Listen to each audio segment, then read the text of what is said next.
네, 여러분 안녕하세요. 경디입니다. 자, 오늘은 특별하게 라스트 나잇 글로벌 브리핑 시간을 준비했습니다. 앞으로 종종 일주일에 한 번씩 글로벌 브리핑을 하면서 거시경제에 관한 흐름들 좀 짚어갈 텐데, 사실 이 영상이 조회수가 많이 나온다거나 또 굉장히 핫할 것이다 라고 생각을 하진 않습니다. 많은 시청자분들께서는 아무래도 특정한 섹터나 종목에 관해서 관심을 많이 갖기도 합니다. 그리고 그 마음도 100번 이해하는데요. 저는 거시경제를 조금 중요하게 생각합니다. 제 전문 분야이기도 하고요. 그래서 굉장히 중요한 이슈들이 있을 때마다 글로벌 브리핑을 통해서 여러분들에게 전반적으로 시장에 관한 시야를 높일 수 있는 그러한 기회들을 좀 제공을 해드릴까 해요. 그래서 오늘 첫 번째로 라스트 나잇 글로벌 브리핑 시간 준비를 했습니다. 네, 오늘은 아무래도 이 글로벌 브리핑에서 가장 중요하게 다뤄야 할 부분들이 미국의 신용등급 강등과 또 미국에 있는 중소형 은행들의 신용등급 강등에 관한 그런 이슈들일 것 같습니다. 일단 어젯밤이었습니다. 미국에 있는 10개의 소형 은행이 무디스로부터 신용등급 강등 조치가 내려졌는데 이게 상당히 시장에 큰 충격을 불러일으켰어요. 근데 그 전에 우리가 먼저 체크해야 할 부분들이 피치에서 미국에 대한 신용등급을 또 강등했습니다. 그래서 사실 이 이슈가 지난주에 먼저 터졌었는데 그게 이제 뉴욕 시장에 크게 영향을 끼치진 않았습니다. 그 이유 중에 하나가 어떤 거였냐면 사실 피치사가 과거의 데이터를 토대로 현재 평가를 하고 있다. 혹은 그렇게 신뢰도가 높은 신용등급 평가 기관은 아니다. 이런 이야기들 나오면서 시장 자체가 크게 영향을 받는 모습은 아니었어요. 그런데 중요한 포인트는 여기서부터인 것 같습니다. 그러한 평가가 나오고 난 이후에 미국이 추가적으로 국채를 발행했습니다. 국채를 발행한다라는 건 사실상 돈을 다시 한번 찍어내는 것과 다름이 없거든요. 그만큼 미국이 재정 악화를 겪고 있다는 거죠. 조금 면밀히 조사를 해보니까 사실 거쳐야 할 세금이 최근에 많이 거치지 않았던 것도 이렇게 국채를 다시 발행을 해야 하는 이유 중에 하나로 꼽히기도 했습니다. 국채라는 건 아시다시피 미국 국채는 예전부터 굉장히 안전자산으로 분리가 될 정도로 어찌 보면은 은행들도 국채를 많이 매입할 만큼 대표적인 안전자산 중에 하나였는데 최근에 국채 수익률이 올랐다 이런 얘기 들으셨을 거예요. 그게 어떤 이야기냐면 그만큼 국채의 가치는 평가절하되고 있다는 걸 이야기를 하거든요.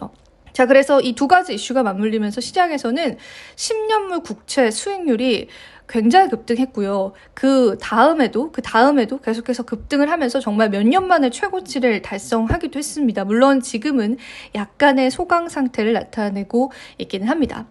자, 그러면은 딱 놓고 봤을 때 피치에서 미국의 신용등급을 한 단계 내렸는데 미국 정부, 미국 언론들은 크게 문제될 거 없다. 크게 우리가 생각할 부분이 아니다. 라고 시장을 안심시켰지만 미국 정부는 국채를 추가적으로 발행해서 자금을 조달했습니다. 그렇다면 우리가 피치사의 이야기가 정말 틀린 이야기, 허무맹랑한 이야기까지는 아니었구나라는 그러한 생각을 당연히 하게 되겠죠.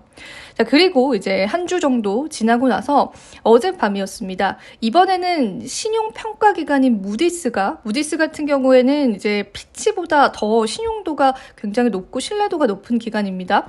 미국에 있는 10개 소형 은행에 관해서 신용 등급을 강등시켰습니다. 그러면서 이제 은행들이 자금 조달이 굉장히 어려워질 것이다 라고 이야기를 하게 됐는데 이게 또 어떤 이야기냐면 앞서서 제가 이야기했었던 미 국채가 굉장히 평가가 절하됐다라는 그러한 이야기와 일맥상통하는 겁니다. 은행들도 미국 국채에 일부 투자를 했었을 테고 미국 국채가 계속해서 이제 수익성이 높아진다라는 건 미국채 자체가 평가 절하되고 있다는 거니까 이 미 국채에 관한 가치들이 떨어지면서 이 은행들이 자금 조달에 어려움을 겪게 되는 거죠. 자, 이러한 사실들. 예를 들자면 제가 A라는 은행에 이제 많은 돈을 예치했는데 이 A라는 은행이 하필 미국 국채에 투자를 했고 미국 국채가 지금 굉장히 손실 상태다라고 한다면 고객 입장에서는 불안합니다. 이러다가 내 돈을 돌려받지 못하는 거 아니야? 라는 생각이 들게 되겠죠. 그럴 때 저는 예치한 돈을 뺄 가능성이 굉장히 높습니다. 그런데 나만 이런 생각을 할까요? 많은 대중들이 그러한 생각을 하겠죠. 그래서 너도 나도 빠른 시일 내에 돈에 관한 인출을 해가는 것이 이제 뱅크런이고, 그 고객들의 많은 돈을 은행이 당장 현금으로 다 뽑아줄 그럴 여력이 없게 됐을 때 은행이 결과적으로 파산 신청을 하게 되는 겁니다. 자, 이러한 사태들이 번지면서 이제 미국 내에서 연쇄 파산이 일어날 것이다라는 그러한 우려감들도 제기가 됐었죠. 하지만 잘 넘어가는 듯 싶었습니다. 그런데 정말 어찌 보면은 밑빠진 독에 물 붓기와 같은 일이었어요. 만약에 그렇다면은 이렇게 국채 가치가 절하가 되는 상황에서 미국 정부에서 국채 발행을 계속해서 늘린다면, 즉 국채의 양이 많아진다면 국채 자체의 가치는 더 떨어지게 되어 있습니다. 만약에 그렇게 될 경우에 결과적으로 미국 정부는 돈을 계속해서 찍어내고 있는 거고, 연준은 양적 긴축을 계속해서 행하고 있는 겁니다. 자, 한 국가, 그것도 강대국에서 두 주요한 기관들이 다른 양상으로 계속해서 정책을 펼친다라는 거, 결과적으로 페드는 더 높이 금리 인상을 할 수밖에 없다라는 거죠. 사실 이러한 내용에 관해서 지난주에 빌 레크먼이라는 굉장히 유명한 또 파생상품에 관한 투자자는 본인의 트위터에 굉장히 긴 글을 제시를 하면서 또 이렇게 이야기를 하기도 했습니다. 나는 그렇기 때문에 지금 현재 미국 경제가 어려울 것이다 라고 생각을 하고 미국 국채에 관한 공매도 포지션을 가져갈 것이다. 아시다시피 공매도 포지션이다 라고 하는 거는 미 국채가 더 떨어질 수 있다. 국채 가치가 더 떨어질 수 있다라고 베팅을 하는 거죠. 그런 발언을 하기도 했던 시장이었습니다. 자, 우리가 사실 이러한 거시경제적인 그러한 상황들을 관가할 수만은 없게 된 게, 지금 무디스에서는 추가적으로 6개 은행에 대해서 추가적인 강등 조치가 일어날 수 있을 것이다라고 이야기를 하고 있다라고 합니다. 자, 일단 무디스는 뱅크 오브 뉴욕 멜론과 스테이트 스트리트 그리고 노던 트러스트 등 미국 6개 대형은행의 신용등급 강등 가능성을 검토 중에 있고요. 만약에 이럴 경우에 투자자들과 또 은행에 예치했던 고객들의 고통은 더욱더 커질 것이다 라고 보고 있습니다. 자, 그에 따라서 오늘 뉴욕 증시가 이제 은행주들이 대부분 낙폭을 겪으면서 좀 하락하기도 했었는데, 일단은 무디스가 이야기한 거는 이 페드가 금리를 22년 만에 최고 수준으로 끌어올리면서 미국 은행들을 위축시켰다라고 언급을 하고 있습니다. 높은 금리는 미국 은행의 고정금리 증권과 대출의 가치를 계속 감소시키고, 금리 위험은 미국 은행 규제에서 잘 포착되지 않기 때문에 유동성 위험을 발생시킬 수 있다라고 지적을 하게 되는 겁니다.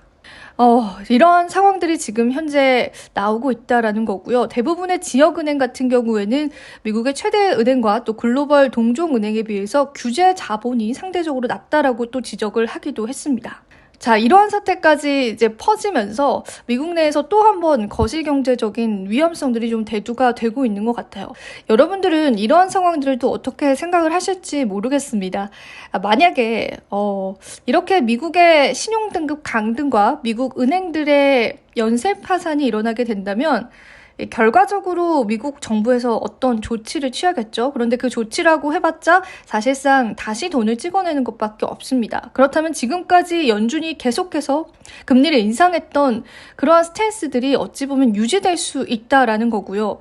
인플레이션에 관해서도 위험성이 다시 도래할 수 있다라는 겁니다. 물론 이렇게까지 가진 않겠고, 미국이 아무래도 기축통화국이기 때문에 그러한 이점들을 잘 활용할 수 있겠죠. 하지만 지금 사태를 우리가 너무나 간과하거나 또 바라보지 않고 있을 또 이유는 없는 것 같아서 오늘 한번 거시경제적으로 좀 다뤄보고 싶어서 한번 이야기를 해봤습니다. 이러한 은행들의 연쇄파산, 사실 지난주에도 미국은행 하나가 폐쇄가 됐거든요. 근데 그 부분도 언론에서는 크게 다뤄지지 않았던 부분들이 있어서 한번 짚고 넘어가고 싶었던 부분이었고요. 거시경제에 관해서는 또 미국 정부 측에서 다양한 대안들을 내놓을 테니까 이제 그 부분에 관해서도 계속 다뤄보면 좋을 것 같습니다. 자, 오늘 첫 번째 글로벌 브리핑 시간이었는데 도움이 되셨을 시간이기를 바라고요. 자, 오늘 이야기는 여기서 마쳐보도록 할게요. 여러분, 안녕!